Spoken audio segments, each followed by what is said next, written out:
850 টাকা ইলিশ, আর চিংড়ি 850, 14টা কেজি, ইলিশ 3টাই কেজি, 850 টাকা।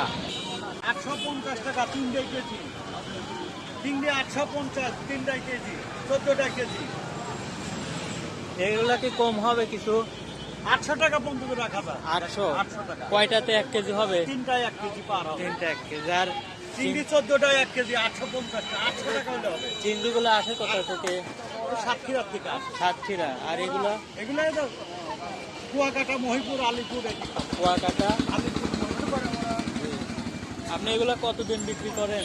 আমি আজ 15 বছর 15 বছর। 15 বছর এই জায়গায়। এই দুইটা চিংড়ি আর ইলিশই বিক্রি করছেন? এই দুটাই বিক্রি। আর ওগুলা কার মাছ? ওগুলো আমার ভাই দেন, ওগুলো 250 টাকা কেজি হবে। 250 টাকা কেজি কাতল। আর শিং গিলাসটা মাছ? 250, জিএল 500 টাকা কেজি, দেশি জিএল দেশি গির? 500 টাকা কেজি। 500 টাকা কেজি। ঠিক আছে।